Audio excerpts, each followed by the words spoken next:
Hi, this is Vaughan at westcoatbellpottery.ca in Nova Scotia, Canada. Christmas is only 7 weeks away, so I just took an order for 36 candlestick holders. These are 11 ounces or 315 grams. So let's get this one on the road.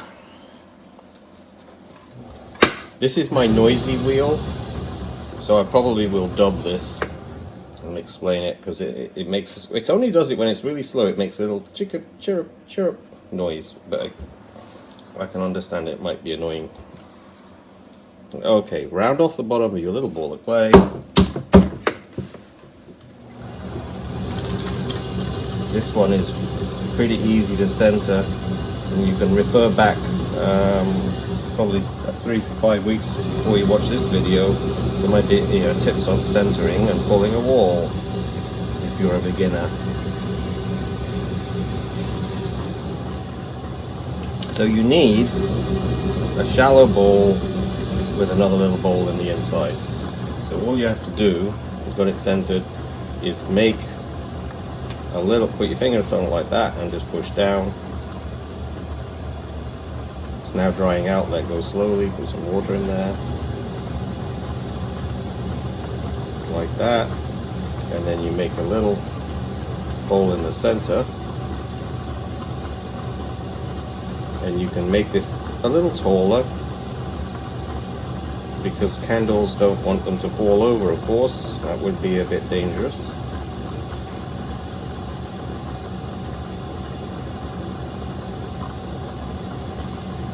And then this one, pull out. Put some water in there again.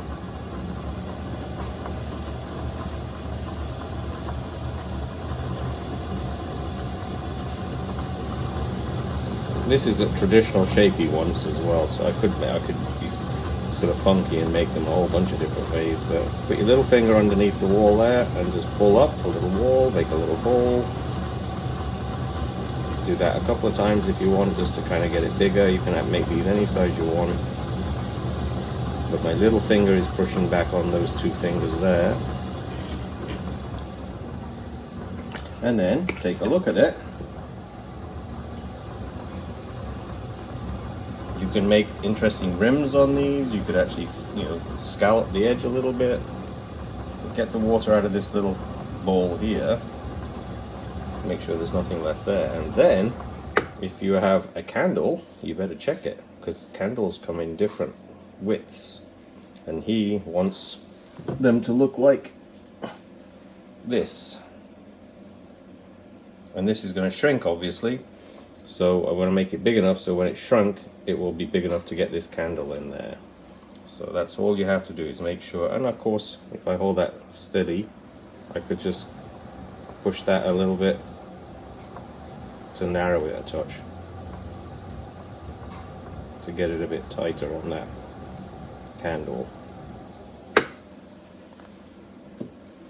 But that's it. And I've got to put a handle on it next. But like I said, if you want to, you can actually play around with the rims, actually flick up and make scalloped edges all the way around. But I think this guy just wants some pretty traditional, so I will leave it like that.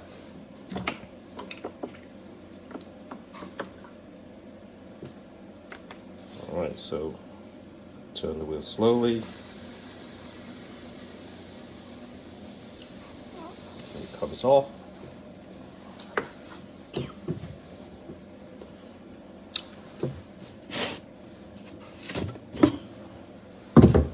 Back, slide it onto your hands. You've got a little candlestick holder. Okay, I have to put a handle on these little candle holders. I have in the past stuck them here and brought them down to there, and that's a very simple little loop handle there. But I like the sort of circle on the outside. It's a much nicer, pleasing sort of handle. Easier because you're holding it kind of close to the candle there, but here you're holding it quite away. So what I do is I just form the handle a little bit, flatten it, and then wet it, and wet the area it's going to go on the inside and the outside. Still got my COVID cough.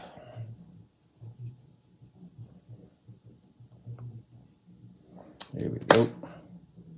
So then you can decide if you want it to come up like that, which is kind of nice as well, or you could start it here, whichever you want to do. So just kind of make a decision where you're going to stick this, and just make sure you've got some nice sticky clay where you're going to stick it. So I'm going to put mine like this, and I put my finger right at the rim. I'm doing it, and I just put my finger behind, or 2 fingers, and stick it like that, and then loop it over and put some pressure on and move it around so you know it's actually sticking.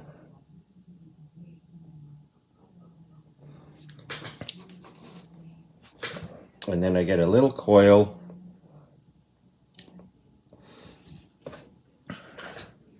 and wet the little coil a little bit there. You can start smudging it in if you want to there. I've actually kind of liked the idea that it has a little bump in that area there.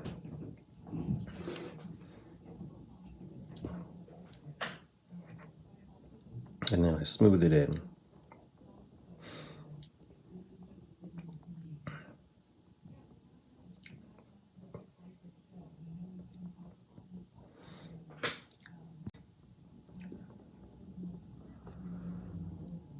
And it's kind of soft at the moment,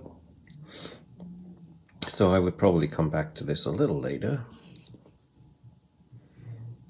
and just kind of smooth it out a bit more. Let's have a look. That's not too bad. It needs to be rounded off, but just while it's drying, I often put a little piece of clay behind like that just to hold it.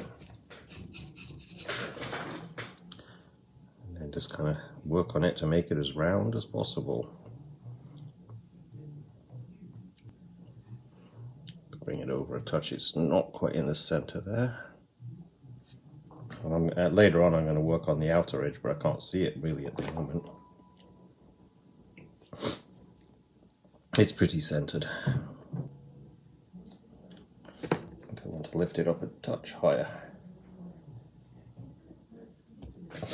You can get 3 fingers underneath that one. That's pretty big. I'll show you the other ones at the end of the video, and you'd be able to see all the different ones. I've made 30 something of these because I have an order for 32 of them, I think. Okay, trimming these little candlestick holders is really hard if you don't have a little chuck made. So I would advise that you throw one of these chucks, and you can throw it out of soft clay and just let it get leather hard and work on it like that, or you can bisque fire it, which is what this was done. But it literally is just a hollow tube, and so you can trip on it either side as well. It doesn't matter which way it sits up, but it makes it very easy when you have pots that have handles that stick way above the top to actually trim them, because you just pop them on top like that. And you can trim balls on them as well. And it's very easy to center. I mean, you just basically put it down and take an eyeball judgment, and usually I'm pretty close at that. So, but then you just trim it. You have to hold it on there with your fingers pressing down on the top, on the bottom I should say there. But you can trim these pretty easy. Another way of doing it is one of my subscribers mailed me this, so I can put it on there and I can actually level it up just using the little air bubble on there, and then it's probably, would have bet it's going to be offset to now. Yeah, but anyway, that's a good way of using that as well. But let's see, it just needs to be pushed back over a little bit there, and the bubble is just a bit off center on that, so it's useful, but sometimes it's not quite as good as your eye. And then you just trim. You just got to be careful when you hit the center. I usually put my finger over the trimming tool and then start pulling the tool out, and it will actually just trim the excess off, because it's basically very thin in there anyway.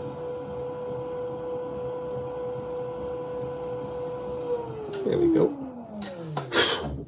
And then just blow it off.